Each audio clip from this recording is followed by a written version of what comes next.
거친 길 위를 걸어갈 때도 험한 산이 앞을 막아도 빛 되신 주님의 두 손이 나를 붙드네. 주의 마음이 닿은 내 삶에 저민 슬픔을 씻으시는 주님을 찬양, 주 이름을 찬양하네. 삼손이 딥나에 내려가서 거기서 블레셋 사람의 딸들 중에서 한 여자를 보고 올라와서 자기 부모에게 말하여 이르되, 내가 딥나에서 블레셋 사람의 딸들 중에서 한 여자를 보았사오니 이제 그를 맞이하여 내 아내로 삼게 하소서. 그의 부모가 그에게 이르되, 내 형제들의 딸들 중에나 내 백성 중에 어찌 여자가 없어서 내가 할례받지 아니한 블레셋 사람에게 가서 아내를 맞으려 하느냐? 삼손이 그의 아버지에게 이르되, 내가 그 여자를 좋아하오니 나를 위하여 그 여자를 데려오소서. 그때에 블레셋 사람이 이스라엘을 다스린 까닭에 삼손이 틈을 타서 블레셋 사람을 치려 함이었으나 그의 부모는 이 일이 여호와께로부터 나온 것인 줄은 알지 못하였더라. 삼손이 그의 부모와 함께 딥나에 내려가 딥나의 포도원에 이른즉 젊은 사자가 그를 보고 소리 지르는지라. 여호와의 영이 삼손에게 강하게 임하니 그가 손에 아무것도 없이 그 사자를 염소 새끼를 찢는 것 같이 찢었으나 그는 자기가 행한 일을 부모에게 알리지 아니하였더라. 그가 내려가서 그 여자와 말하니 그 여자가 삼손의 눈에 들었더라. 얼마 후에 삼손이 그 여자를 맞이하려고 다시 가다가 돌이켜 그 사자의 주검을 본즉 사자의 몸에 벌떼와 꿀이 있는지라. 손으로 그 꿀을 떠서 걸어가며 먹고 그의 부모에게 이르러 그들에게 그것을 들여서 먹게 하였으나 그 꿀을 사자의 몸에서 떠왔다고는 알리지 아니하였더라. 왜 눈을 보호하고 훈련해야 할까? 요즘 청소년의 시력 문제가 아주 심각하다고 합니다. 여기도 뭐 청소년이 있는데 초등학생부터 중고생, 초중고생의 시력을 최근에 검사했는데 이 초등학생 중에 이 시력 1.0 미만이 35%래요. 1.0 미만이 서준이 손 들었네. 1.0이 아니라 1.5예요. 1.5냐 실력이 좋다고. 아유 좋네. 실력이 좋으니까. 중학생은 54%가 1.0 미만이라고 합니다. 심각한 시력이 좋지 않은 0.3 미만의 학생은 이 초등학교 때에는 약 3%라고 해요. 그런데 중3이 되면 약 30%가 0.3 미만이 된다고 합니다. 학년이 올라갈수록 더 시력이 급격히 나빠지고 있다고 합니다. 여기는 PC나 스마트폰의 시간 사용이 많고 무분별한 독서 역시 이와 무관하지 않다고 합니다. 이거는 아이들뿐만이 아니라 학생뿐만이 아니라 어른들도 마찬가지. 정도가 우리 아이들은 자라가는 과정이 있기에 더 심각하게 나빠지는 것뿐이고 어른도 마찬가지 나빠집니다. 학생들이 눈의 중요성을 간과한 채 자신이 원하는 대로 마음대로 사용하고 과도하게 이 전자제품에 노출시켰기 때문에 이렇게 급격히 시력이 나빠지고 있다고 합니다. 이런 이제 나쁜 사례에 대해서 말씀드렸는데 이와는 다르게 눈을 보호하며 보는 것을 절제하는 사람이 있습니다. 제가 좋아하는 예화 중에 하나인데 홍수환 선수라고 들어보신 적이 있을 거예요. 홍수환 선수, 우리 권투 선수입니다. 권투 선수. 4전 5기의 챔피언인데 두 체급 세계 정상을 차지했던 홍수환 선수, 그가 이제 기자와 인터뷰한 내용이에요. 그 기자가 인터뷰하기 위해서 홍수환 선수의 집에 찾아갔습니다. 그 집에서 홍수환 선수가 TV를 보고 있습니다. 그런데 이상하게 눈을 감은 채로 TV 앞에 앉아 있는 것입니다. 이상하잖아요. TV를 보고 있는데 눈을 감은 채 보고 있어요. 기자가 그 이유를 묻자 그는 이렇게 대답하였습니다. 한번 볼까요? 사람들은 권투를 팔이나 손의 힘으로 하는 줄 알지만 제 경우에는 눈으로 권투를 합니다. 상대방의 발이나 눈의 움직임을 보면 무슨 동작을 꾀하려는지를 알아차리고 대비할 수 있거든요. 눈이 성하지 못하면 좋은 권투 선수가 될 수 없습니다. 그래서 저는 제 눈을 보호하기 위하여 가능한 한 어떻게 한다고요? 불필요한 것은 보지를 않습니다. 제 눈을 보호하기 위해서, 제 눈을 훈련시키기 위해서 불필요한 것은 가능한 한 보지 않습니다. 권투 선수도 이렇게 상대방의 다음 동작을 꿰뚫기 위해서 자기 눈을 보호하고 훈련하고 있습니다. 그렇다면은 하나님의 사람으로서 그리스도의 용사가 되어야 하는 우리들은 우리의 시선을 어디에 두고 있냐, 어떻게 보호하고 어떻게 훈련하고 있습니까? 성숙한 그리스도인이 된다는 것은 우리의 시선을 늘 함께 고정시키는 거예요. 세상을 바라보는데 우리의 시력을 낭비하지 않는 거예요. 소모하지 않는 것입니다. 시력만 나빠질 뿐만이 아니라 시간도 허비하는 것이 됩니다. 많은 사람들이 이렇게 시력을 보지 말아야 할 것을 봄으로 인해서 시력과 시간을 소모시키고 있다는 것입니다. 오늘 본문은 보고 싶은 것을 보느라 자신의 소중한 인생을 허비하는 삼손의 이야기예요. 자기가 보고 싶은 것을 보느라 마음껏 시간을, 능력을, 재능을, 은사를 다 거기에 사용함으로 그 인생을 낭비하였습니다. 우리는 삼손을 너무나도 잘 알고 있어요. 기독교를 믿건 믿지 않던 삼손의 이야기는 아주 잘 알고 있습니다. 이 삼손은 하나님께 바쳐진 나실인이기 때문에 해서는 안 될 부분이 있어요. 그걸 이제 나실인이라고 해서 독주와 포도주를 마시면 안 돼요. 또 머리에 칼을 베어서도 안 됩니다. 부정한 것을 만져서도 안 돼요. 시체를 만져서도 안 됩니다. 이러한 경계가 있어요. 경계. 하나님이 주신 경계죠. 우리 그리스도인도 경계가 있습니다. 말씀을 통해 우리에게 주신 경계가 있어요. 그 경계가 때로는 우리에게 답답하게 느껴질 때가 있어요. 왜 나는 이것을 하나님께서 우리에게 제한 두었을까? 그런데 그 경계가 우리를 지키고 보호하는 경계임을 아셔야 돼요. 이 경계 밖으로 뛰어나가면 자유를 마음껏 즐길 것 같지만 자유가 아니에요. 방종과 교만해지고 타락의 길로 걸어가기 때문에 하나님께서 경계를 주신 것입니다. 우리가 오늘 주일 이 시간에 이 자리에 앉아 있습니다.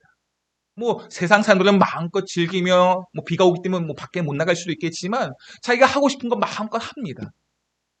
이것이 우리에게 낭비되는 시간입니까? 그렇지 않다는 거예요. 우리에게 딱 경계를 정하셔서 이 시간 하나님 앞에 나와서 예배드리게 하십니다. 그것이 우리에게 유익하기 때문에. 근데 우리 가운데는 어쩌면 이것이 좀 답답하게 느껴질 때가 있어. 왜 11시에 예배드리는지 한 2시에 들으면 어떨까 하면서. 또 딴 날 들으면 어떨까? 조금 시간도 짧으면 어떨까? 경계를 그렇게 우리 마음대로 내가 원하는 대로 그렇게 경계 밖으로 넘어가고 싶어요. 그런데 그 자유가 결코 우리에게 달콤한 것 같지만 그렇지 않다는 것입니다. 결국에는 방종과 타락으로 연결되어지고 나중에는 죄에 끌려가게 되는 것입니다. 삼손은 이 경계를 지키지 못했어요. 오늘 본문에 이 삼손의 부모가 마노아와 이제 그 부모가 있잖아요. 그 부모에게 하나님께서 말씀을 주십니다. 이 삼손은 이스라엘 민족을 이 블레셋에서부터 구원낼 사람으로 내가 사용할 것이다. 하나님의 음성을 들었어요. 우리 부모들이 내 자녀가 하나님께서 사용한다는 그 말을 들었을 때 어떨까 기분이 아주 좋겠죠. 이 아이가 유초등부터 청년 잘하는 것을 보면서 아주 흐뭇하겠죠. 이 아이는 자라서 하나님께 쓰임받고 이 민족을 구원해낼 그런 사명자로서 쓰임받게 될 거니까 얼마나 기쁘겠어요. 얼마나 행복하겠습니까? 볼 때마다 행복하겠죠. 이 삼손이 성경에 이제 기대를 안고 등장을 하게 됩니다. 어디에? 딥나라는 곳으로 등장하기 시작합니다. 우리 1절 상반절 말씀 보시면 삼손이 딥나로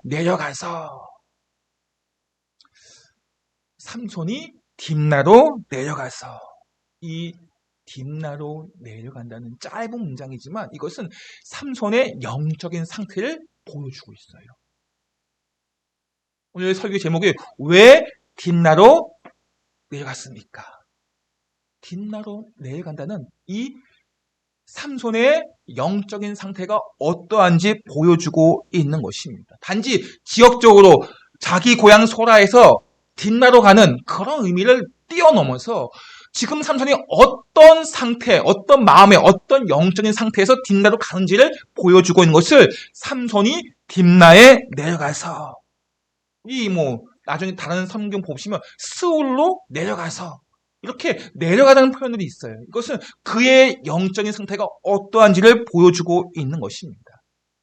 딥나는 블레셋의 도시 중 하나예요. 그 도시에 삼손의 고향이 소라인데 약 7km, 8km밖에 떨어지지 않아요. 보이시죠? 소라에서 딥나까지. 그 딥나로 갔습니다. 삼손이 딥나로 내려간 이유는 무엇일까요? 하나님께서 삼손을 이 블레셋에서부터 구원할 그런 구원자로 세우셨기 때문에 정탐하기 위해서 내려갔을까요? 좋은 전략을 짜기 위해서 내려갔습니까? 블레셋을 어떻게 칠까 고민하기 위해서 내려갔을까요? 이 질문에 대한 답이 1절, 2절 말씀에 기록되어 있습니다. 한번 볼까요? 시작.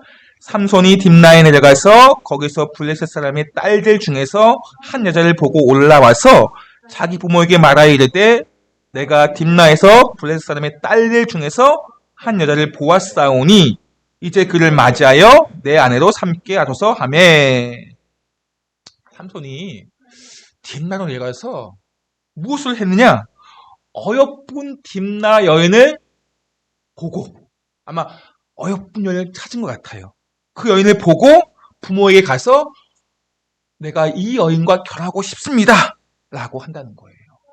이 어찌 황당한 어이없는 상황이지 않겠습니까? 하나님께서 삼손을 블레셋 민족으로부터 구원해낼 용사로 세우셨는데 삼손이 하는 일이 가서 정탐하고 기회를 찾는 것이 아니라 예쁜 여자를 찾아서 자기의 아내로 삼는다는 거예요. 하나님께서 블레셋 이방 민족과 결혼한 것에서 금했어요.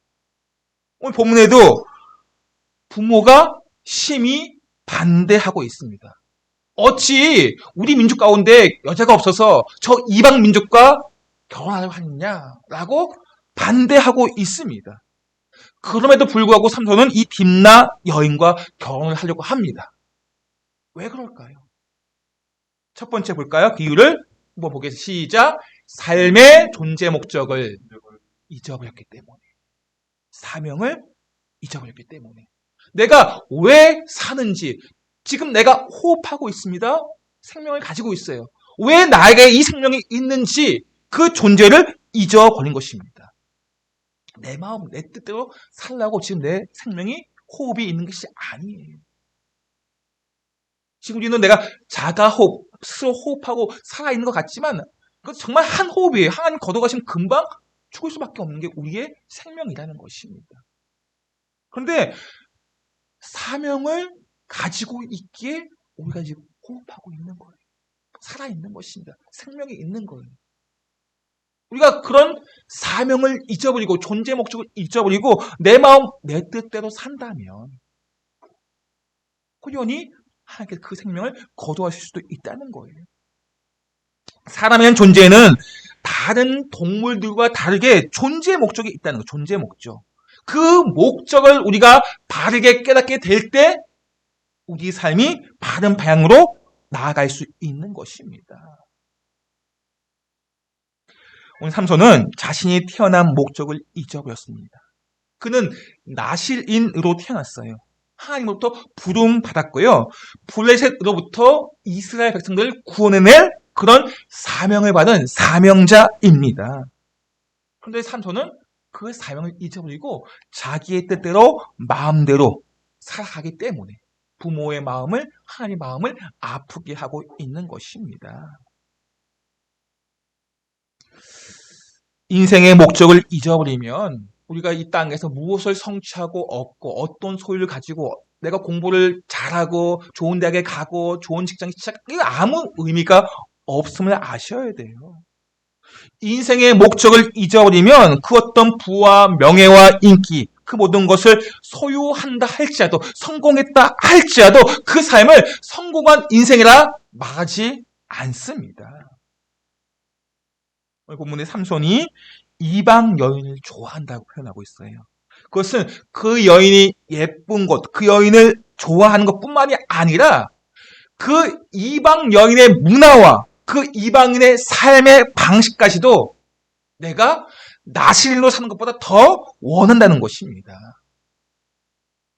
내가 이 땅에 살다 보니까 내가 교회에 나와 있지만 나의 삶의 방식을 내가 기독교인으로 그리스도 사는 것보다 세상에서의 삶을 살아가는 걸 더 좋아한다는 거예요. 세상의 음악을 하나님의 찬양하고 더 좋아하고 하나님의 말씀보다 세상의 그 모습을 더 좋아하는 그러한 모습이 지금 삼손의 모습입니다. 지금 삼손은 이방 문화에 매혹되었고 정욕에 이끌려 살고 있습니다. 비단 이것은 삼손만의 모습은 아닐 것입니다. 우리 안에도 이러한 모습이 있을 거예요. 그러한 모습은 부모의 마음을, 하나님의 마음을 아프게 한다는 것입니다. 우리가 내 뜻대로, 내 마음대로, 내가 보고 싶은 대로 살아간다는 것. 우리는 분주하고 바쁜 일상생활을 살아가고 있는데 그 분주하고 바쁜 생활 속에서 나의 기준은 내 욕심대로 나의 삶의 존재 목적을 잊어버린 채 왜 내가 살아가고 있는가를 잊어버린 채 내 욕심대로 살아간다는 거예요. 내 중심적인 삶을 살아간다는 것입니다. 오늘 삼손이 3절 말씀 보시면 나를 위하여 그 여자를 데려오소서 합니다. 나를 위하여 그 여자를 데려오소서. 누구를 위하여? 나를 위하여. 그의 사명, 그가 민족을 위해서, 가정을 위해서, 부모님을 위해서 그 것보다도 나의 욕심을 위하여 내 정욕을 위하여 그 여자를 데려오소서. 21세기의 삼손이 어찌면 우리의 모습일 수도 있어요. 이 나를 위하여 그 여자를 데려오소서라고 삼손이 말할 때 누가 제일 기뻐할까요? 마귀가 제일 기뻐하죠. 어찌면 우리가 나를 위하여 살아가는 나의 욕심을 위해 살아가는 그 삶을 마귀가 가장 기뻐할 것입니다. 나를 위하여 아무리 열심히 부지런히 내가 살아간다고 했을 때 그 삶은 결국에는 헛된 삶이 되는 것입니다. 우리가 삶의 목적을 잊어버린 채 살아가는 그 열심, 그 수고, 그 모든 것이 헛되다는 것을 아셔야 돼요. 내 시간을 버리는 것입니다. 내가 분주하게 바쁘게 열심히 살아가지만 그 시간들은 다 버린 시간이 되는 것입니다. 내가 삶의 목적을 잊어버린 채 살아간다니. 여러분의 삶의 목적은 무엇입니까? 그 목적이 하나님께서 나를 만드신 목적과 일치합니까? 하나님께서 나를 만드셨어요. 나의 부모를 통해서 나를 존재하게 하셨습니다. 그러면 그 하나님께서 나를 존재하신 그 목적이 내가 생각하는 목적과 일치하느냐 하는 것입니다. 우리는 그래서 늘 말씀으로 자신을 점검해 보아야 하는 것입니다. 내가 정말 하나님께서 이 땅에 나를 존재하게 하신 목적과 그 목적을 가지고 살아가고 있는가? 아니면 나를 위해 나를 만족한 채 그렇게 삼손과 다를 바가 없는 삶을 살고 있지는 않는가? 고가품을 보시면 그 고가품의 이 고가품을 어떻게 사용하는지에 대한 사용 설명서가 있습니다. 핸드폰을 봐도 그 핸드폰에 사용 설명서가 있어요. 값이 비싸면 비쌀수록 더 구체적으로 잘 기록되어져 있습니다. 인간은 고가품보다 더 값진 작품이에요. 이 인간의 사용 설명서가 있습니다. 바로 성경이에요, 성경. 내가 어떻게 살아가야 하는지, 인간이 어떻게 사는 것이 가장 아름답고 그 목적에 합당한지에 대한 설명서가 바로 성경에 담겨 있습니다. 우리의 사용 지침서가 바로 성경이에요. 그 삶의 목적이 담겨 있는 것입니다. 우리의 존재 목적에 명확하게 기록을 하고 있습니다. 그래서 우리는 늘 성경을 읽고 듣고 배우고 하셔야 돼요. 그렇지 않으면 우리는 내가 원하는 대로, 나의 욕심대로, 내 눈에 보기 좋은 대로 살아가기 때문에 그렇습니다. 목적을 잃어버린 21세기 삼손이 되는 것입니다. 우리는 목적을 잃어버린 채 끌려가는 삶이 되셔는 안 돼요. 정욕에. 우리는 하나님의 말씀을 통해 나에게 주시는 삶의 목적을 발견하고 그 목적이 우리의 인생을 끌어가도록 하셔야 돼요. 말씀이 주는 그 목적이 주도하는 그 목적에 의해 이끌려가는 삶이 되셔야 된다는 것입니다. 그러할 때 우리의 인생이 온전한 인생이 되는 거예요. 온전한. 저와 여러분이 말씀이 주는 삶의 목적을 깨닫고 세상을 살아갈 때 사명을 감당하는 온전한 그리스도인 되시기를 예수님이 축복합니다. 두 번째로 딥나로 내려간 이유가 무엇일까요? 그의 영적 상태가 어떠한가? 바로 2번 볼까요? 시작. 눈에 문제가 있기 때문입니다. 예. 그의 영적인 상태는 영적인 눈에 문제가 있다는 거예요. 나이가 들어가면서 조금씩 우리의 시력은 약해집니다. 오늘 앞에서 말씀드렸듯이 PC나 폰을 사용하는 시간이 많아지기 때문에 더 시력은 약해집니다. 그러나 이 삼손의 눈에 문제가 있다는 것은 근시, 난시와 같은 시력에 문제가 있다는 것을 의미하지 않습니다. 우리 신체 기관의 눈의 역할에 문제가 있다는 거예요. 눈은 사물을 보고 세상을 바라보는 것이 바로 눈의 역할입니다. 오늘 본문에서 눈에 대해서 많이 이야기하고 있습니다. 반복적으로. 1절 말씀 보시면 보고, 2절에 보았사오니, 3절에 5절에 보고, 7절에 눈, 8절에 본즉 이렇게 5번이나 반복하여 사용했습니다. 이것은 강조하고 있는 거예요. 무엇을 강조하고 있는가? 보는 것. 그 보는 것이 어떻게 보고 있느냐, 무엇을 보고 있느냐, 그것에 대해서 의미를 부여하고 있는 것입니다. 오늘 본문에 이 눈이 가지고 있는 의미는 크게 세 가지로 우리가 생각해 볼 수가 있습니다. 눈 하면 뭐가요? 눈 하면 우리의 망막을 통해서 지금 내가 이제 주의하지 않아도 그냥 보여지는 거예요. 보여지는 거. 그러나 또 하나는 내가 집중하여 보는 거. 뭘 집중해서 보는가. 그리고 세 번째는 내 마음의 눈이 보고자 하는 것. 그것은 그 사람의 가치관일 수가 있겠죠.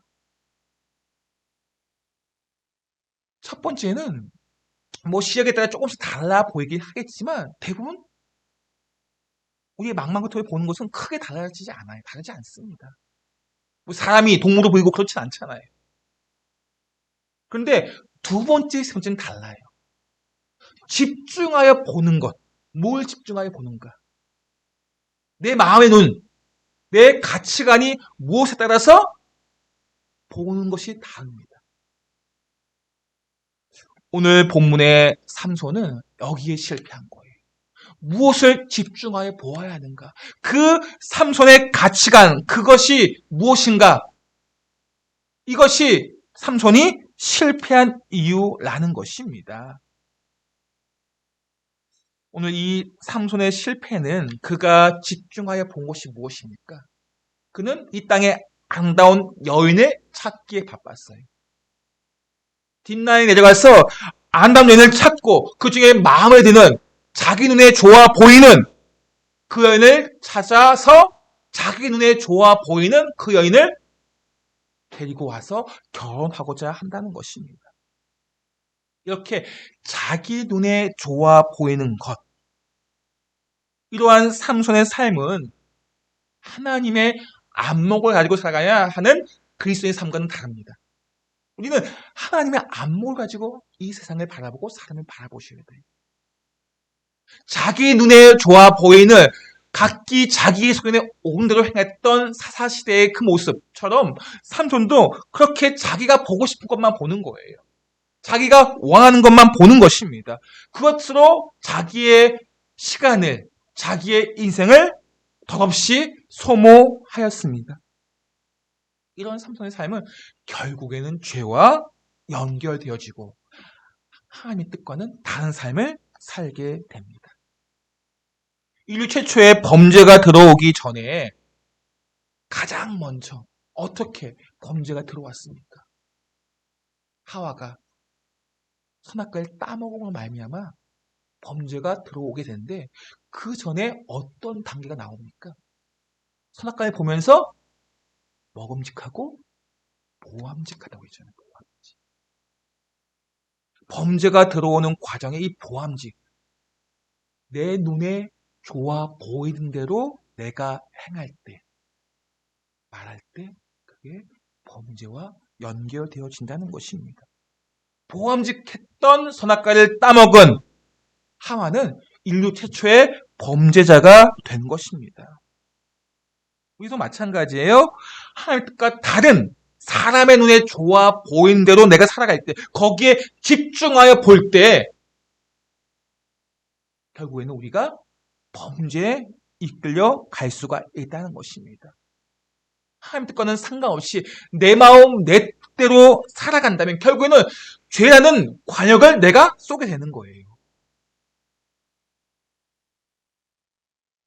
세상 사람들은 중심을 보지 않아요. 그 속 사람을 보지 않습니다. 외모를 봅니다. 겉모습을 봅니다. 사람의 눈에 좋아 보이는 것을 보고 있습니다. 그러나 그리스도는 그렇지 않아요. 하나님의 안목을 가지고 세상을, 사람을 보는 것입니다. 우리는 어떻습니까? 하나님의 안목을 가지고 상황을 바라보고 세상을 바라보고 지금 나의 가치관을 가지고 살아가고 있습니까? 아니면 나의 소견에 옳은 대로, 내 눈에 좋아 보이는 대로 살아가고 있지는 않습니까? 삼손은 자기 눈에 좋아 보이는 대로 외적인 것에 집중하여 보았습니다. 이런 눈에 문제가 있기 때문에 하나님의 부르심에 대해서, 사명에 대해서 관심이 없는 것입니다. 이 삼손의 마지막은 어떻습니까? 자기 눈에 좋아 보이는 여인을 택했을 때 그 여인의 말미암아 배신을 당합니다. 그리고 그 눈이, 두 눈이 다 뽑혀버립니다. 이렇게 자기 눈에 좋아 보이는 대로 살았던 삼손의 마지막은 배신과 두 눈에 뽑히는 그런 안타까운 모습으로 맞춰지게 됩니다. 물론 그 뒤에 또 이야기가 있긴 하지만 이렇게 안타까운 삶을 살았습니다. 우리는 이 삼손의 실패를 통해서 우리가 무엇을 보아야 하는가, 무엇을 보아야 하는가에 대해서 내 눈에 보기 좋은 것이 아니라 하나님 보시기 좋은 걸 보셔야 돼요. 그게 바로 하나님의 안목이에요. 사람이 보기에 좋은 것이 아니라 하나님이 보시기에 좋은 하나님의 안목을 가지고 살아갈 때 우리는 감사와 감격이 있는 것입니다. 내 눈에 좋아 보이는 것을 찾고자 할 때 우리의 찾아오는 것은 불평과 원망일 때가 많아요. 만족하지 못하고 감사하지 못한 삶을 살 때가 많습니다. 이것이 내 눈에 좋아 보이는 대로 살아가는 삶의 모습의 결과예요. 사랑하는 성도 여러분, 우리는 하나님의 안목으로 하나님의 시선을 가지고 사람을 보고 세상을 바라보는 그런 지혜가 있어야 하는 것입니다. 말씀을 정리합니다. 우리는 이 눈에 문제가 있는 삼손, 그가 눈에 문제에 이르기 전에 우리는 어떻게 해야 합니까? 눈에 어려움을 당하기 전에 우리는 눈을 보호하고 훈련하셔야 돼요. 우리의 눈을 보호하고 훈련하셔야 돼요. 어떻게 우리의 눈을 보호하고 훈련하십니까? 우리 시력이 나빠지면 어떻게 하죠? 안경을 쓰잖아요. 안경을 쓰면 또 시력이 나빠져요. 어떻게 해야 돼요? 여기 안경을 쓰신 분이 많지? 어떻게 해요? 요즘에 다초점 렌즈 쓰시는 분 계신가요?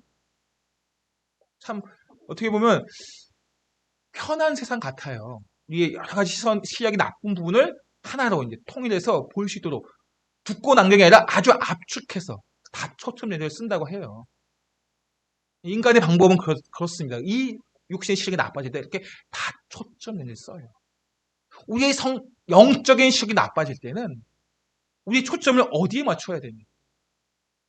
이 초점을 바르게 맞추기 위해서는 하나님 말씀을 읽고 듣고 쓰고 배우셔야 돼요. 우리의 인생의 초점이 얼마나 다른 곳을 향해 바르게 초점을 맞춰지지 않은 채, 여러분 초점이 바르게 맞춰지지 않으면 어떻게 보입니까? 어지러워 보이고 흐려 보여요. 우리가 그런 인생을 살지 않기를 바랍니다. 초점을 바르게 맞춰서 뚜렷하게 세상을 볼 수 있어야 되죠. 말씀으로 가지고 우리의 인생의 초점을 맞추셔야 돼요. 내가 말씀의 통치를 받을 때 우리 인생의 초점이 바르게 맞춰지는 것입니다. 그리고 세상을 바르게 볼 수 있는 거예요.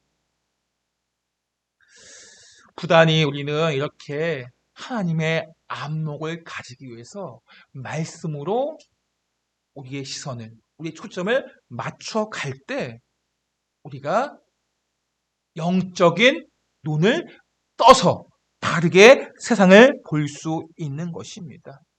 그렇지 않으면 우리는 쓸데없는 것 보느라 시간을, 인생을 허비할 수가 있어요. 지금도 우리가 보세요. 한 주간을 보시면 우리가 얼마나 우리의 시간을 낭비하고 허비하였는가.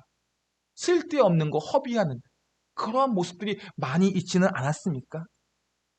그렇지 않기 위해서 우리는 부단히 우리의 시선을, 우리의 초점을 말씀으로 바르게 맞추어 가야 한다는 것입니다.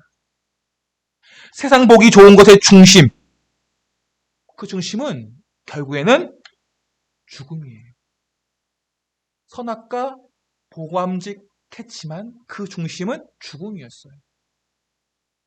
이 땅에 우리가 보기 좋은 것들 바라보면 결국에는 허무와 죽음으로 끝납니다. 사람이 보기 좋은 것의 마지막 그 결국은 허무함이에요. 내가 재밌는 것 실컷 1시간, 2시간 쭉 보다 보면 마지막에 느껴진 게 뭡니까? 허무감이에요, 허무감. 저도 만화책을 참 좋아하는데 만화책을 1시간, 2시간 보잖아요. 그리고 5시간, 6시간 보잖아요. 결국에는 어떤 마음이 들까요? 아, 재밌다 하고 끝날까요? 그렇지 않아요. 끝나고 나서는 볼 때는 재밌어요, 볼 때는. 근데 끝나면 왜 내가 이거 봤지? 할 때가 있다는 거예요. 허무감이 찾아와요. 그리고 그 뒤에는 죽음이에요. 우리 소중한 인생을 허무감 속에 죽음으로 끝나는 그런 어리석은 인생이 되지 않기를 바랍니다. 그리고 우리는 하나님께서 보시는 좋은 것들, 하나님이 늘 중심을 보시잖아요. 그 좋은 것들을 바라볼 수 있도록 우리의 눈을 보호하고 훈련하셔야 돼요. 어린 시절부터 늘 말씀을 읽고 듣고, 우리 어른들도 마찬가지예요. 우리도 늘 말씀을 읽고 듣고 배우고 쓰고 계속해서 이렇게 말씀을 가까이 할 때 우리의 시선이, 우리의 초점이 바르게 세워지게 되고 하나님의 안목을 가지고 세상을 바라볼 수 있는 것입니다. 오늘 이 말씀을 붙잡고 우리의 시선과 안목을 훈련하여 사람 보기 좋은 것이 아니라 하나님 보기 좋은 것을 바라볼 수 있는 지혜가 있기를 예수님을 축원드립니다.